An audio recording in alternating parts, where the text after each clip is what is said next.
Sometimes history does not erupt like a volcano or shake the ground beneath our feet. Sometimes it does something quieter and far more unsettling. It leans in. It whispers. It brushes against the edge of human awareness with a subtlety that feels almost accidental, yet unmistakably deliberate. There come seasons in the church when something shifts in the air, when the faithful begin to sense that two distant events, two distinct voices, two unrelated messages are somehow in harmony. Not because of planning or coordination, but because Providence has a way of weaving threads long before anyone sees the tapestry. And this is exactly what seemed to unfold in early August, when the ancient feast of St. Peter in Chains cast an unexpected shadow over modern Catholic life. The feast itself holds a strange kind of gravity. It recalls nights long past, nights when Peter slept between Roman soldiers, wrists and ankles bound by chains that cut into his skin. It remembers the terror of early Christians who hid in catacombs, praying with trembling voices. It reminds the Church that she was not born in comfort, applause, or political favor, but in persecution, in struggle, in confinement. The chains of Peter are not museum artifacts. They are symbols of the Church's identity, a reminder that the gospel has always been carried by men who faced prisons, judges, and swords. Tradition tells a miracle about those chains, one that sounds almost too poetic to be true. Centuries after Peter died, the chains from his imprisonment in Jerusalem were brought to Rome and placed next to the chains he wore before his martyrdom. And when they touched, they fused together. No craftsman welded them. No heat was applied. They simply recognized each other, as if they were two halves of a story God had been writing all along. Whether one approaches that story with skepticism or faith, its symbolism cannot be denied. It speaks of continuity, unity, mission, the unbroken authority of the papacy, and the mysterious way God binds time together. If you haven't subscribed, click on the subscribe button so you don't miss out on future videos like this, because what you're about to hear is not just news, it's a wake-up call for every heart that still believes truth should burn brighter than silence. Now grab your rosary, quiet your spirit, and let your heart listen, not just with ears, but with faith. It was on this feast, on this day defined by imprisonment and miraculous release, that Archbishop Carlo Maria Viganò chose to speak. His message was not softened, not hidden behind diplomatic language, not shaped for cautious ears. It landed suddenly, like the toll of a bell in an empty church. His words were brief, almost abrupt, but heavy. He spoke of chains, not ancient ones but present ones, not iron but influence, not physical but spiritual. He called on the faithful to pray that Pope Leo of Thuin be freed from chains, chains of advisors, chains of ideologies, chains of pressures that, in Viganò's view, distort the papacy's freedom. He warned that the apostolic see itself could be constrained by forces that do not flow from Christ. For some, his claim sounded dramatic, even dangerous.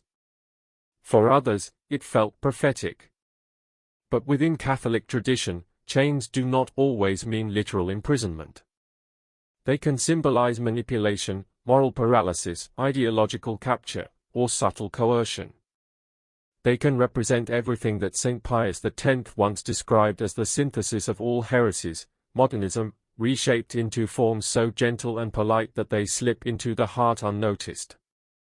Chains can take the form of advisors pushing agendas, media pressure shaping papal priorities, political alliances influencing church governance, or theological movements bending doctrine under the banner of mercy. When Viganò speaks of a chained pope, he is not describing a man in a cell. He is describing a man surrounded by forces that may weigh on him more heavily than any iron shackles. This message should have caused a pause, a moment of silence, a call to prayer and discernment. But silence did not come. Because just days later, Cardinal Gerhard Ludwig Müller, former prefect of the Congregation for the Doctrine of the Faith, unleashed a text that struck like lightning. Müller is not a fringe figure. He is not a blogger, not a gadfly, not a voice from the margins. He is one of the highest-ranking theologians of the modern Church, a defender of doctrine, a scholar shaped by decades of clarity and conviction. When he speaks, Rome hears him, even when Rome pretends not to. His statement did not come as a gentle theological reflection. It came as an indictment. It named wounds rather than hinting at them. And the wound he described is not global in scope, at least not explicitly. It begins in Germany, with a synodal way, with bishops hesitant to speak truth, with a church that once produced saints and mystics now becoming unrecognizable. His words carried no ambiguity. He wrote that the German episcopacy refuses to condemn powerful politicians who openly support the destruction of unborn life, because doing so would earn them labels such as right-wing, extremist, or unmodern. He described a church paralyzed not by persecution, but by fear. Fear is the word he returned to again and again. Fear of newspapers. Fear of online mobs. Fear of losing public approval. Fear of being mocked. Fear of being called out by secular powers. But not fear of God. And this, to Müller, is not simply a weakness. It is a disease, a deadly one. Because fear of human opinion corrodes the spine of the apostolic mission. Fear turns bishops into administrators, shepherds into managers, prophets into spectators. He compared the silence of certain bishops to Pilate's hand-washing, an attempt to stay neutral, which in reality becomes complicity. Here, Müller and Viganò converge, though they rarely stand on the same side of controversies. Both men describe a church bound from within. Not by tyrants as in the time of Peter, not by emperors as in the time of Athanasius, not by kings as in the time of Napoleon. But by internal compromise, doctrinal ambivalence, political pressure, and fear of conflict. Chains around the papacy, chains around bishops' conferences, chains around pastors who whisper orthodox beliefs privately but cannot bring themselves to speak publicly. Müller's warning goes further, deeper, beyond doctrine into anthropology. He says the Church is losing her grasp on what it means to be human, not in theory but in practice. If the Church absorbs the world's confusion about man, she can no longer defend him. A church that cannot define truth cannot proclaim truth. A church that adapts her morality to political winds becomes little more than a humanitarian NGO with decorative liturgies. And evangelization collapses, not because the gospel is weak, but because the Church speaks it with hesitation. His diagnosis reveals something that many Catholics have suspected for years, that the crisis in the Church is not primarily intellectual. It is spiritual. It is a crisis of courage, conviction, and identity. A crisis where pastors fear headlines more than heresy, and where the desire to appear compassionate overshadows the duty to defend truth. Yet Müller does something unexpected. He defends Vatican II. Not the emotional, vague, progressive reinterpretations of it that dominate the mainstream narrative, but the actual council, the texts themselves, which he insists are doctrinally strong, morally clear, and fully in continuity with tradition. He says the real Vatican II has been hijacked, distorted, turned into a tool for theological experimentation by those who want to reshape the Church into something more palatable to modern sensibilities. In Müller's view, the only way forward is backward, not backward into nostalgia, but backward into fidelity to the Council's real meaning. As these two warnings spread, something unusual began to happen in Catholic circles. Conversations shifted. People stopped arguing about celebrity priests or political leanings or liturgical preferences. They began to speak about chains. Invisible chains. Chains that feel psychological, institutional, spiritual. Chains that restrain speech, soften doctrine, and weaken moral clarity. Priests admitted privately that they feel pressure not to preach certain teachings. Lay Catholics confessed confusion about what the Church actually believes.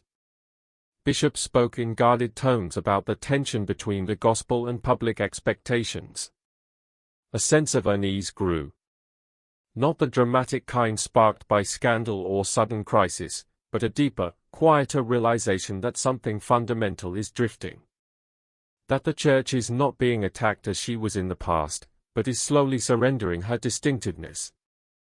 That she is losing her prophetic voice not because the world silences her, but because she silences herself. The German crisis, Müller insisted, is not isolated. It is a pattern. A preview of what happens when the desire to be accepted by political and cultural elites outweighs the duty to proclaim truths that might offend them. It is a model of a church that conforms rather than converts, that apologizes rather than evangelizes, that negotiates rather than witnesses. Meanwhile, Viganò's imagery of a chain pope took root in a different way. Whether one agrees with him or not, the symbol is powerful. It forces a question: what forces shape the papacy today? What influences surround the pontiff?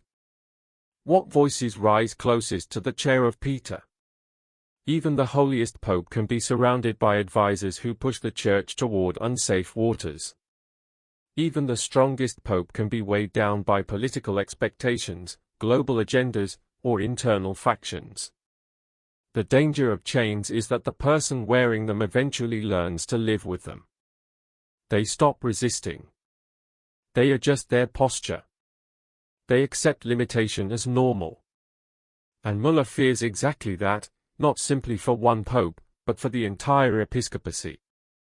He fears a church that has grown accustomed to vagueness, accustomed to compromise, accustomed to ambiguity. A church that whispers where she once roared. Both voices expose something painful, that many Catholics today do not know what the Church teaches because the Church itself often speaks in cautious half-phrases. That pastors avoid topics that might offend. That clarity is rare. That the faithful are left to navigate moral confusion alone. And confusion, left unchecked, becomes disorientation. Disorientation becomes division. Division becomes collapse. Yet where there is diagnosis, there is hope.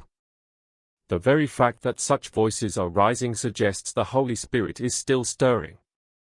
God warns when He intends to heal. He exposes wounds not to shame but to save. In the strange harmony between Viganò and Müller, one truth becomes unavoidable: the Church is being called to purification. She is being reminded of her identity, not as a diplomatic institution, but as a prophetic body. Not as a moral chameleon, but as the bride of Christ. Not as an echo of the world's desires, but as a contradiction to them. The chains of Peter in the Acts of the Apostles fell not because Peter negotiated. They fell because the Church prayed. And perhaps this is the hidden invitation of these two warnings, to rediscover prayer not as comfort but as weapon. To rediscover courage not as personality trait but as grace. To rediscover freedom not as political right but as divine gift.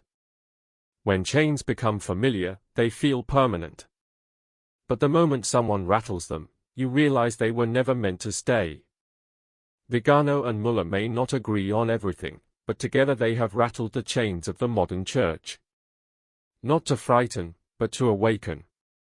Not to divide, but to remind the faithful that the Church's strength has never come from political safety or public approval. It has always come from the courage of truth. And perhaps that is the story hidden beneath all these warnings. A story in which God uses unlikely voices to shake His people awake. A story in which chains are revealed so they can be broken. A story in which the Church, aware of her wounds, discovers again the fire that once made her fearless. A story in which silence gives way to proclamation, compromise gives way to clarity, and fear gives way to faith. A story in which, once more, the chains of Peter begin to tremble, not because enemies are attacking, but because God is preparing the Church for freedom. If this message touched your heart, comment Amen and stay with us. More Eucharistic stories, deeper reflections, and holy insights are on the way. May Christ in the Eucharist be your light, your rest, your truth. Amen.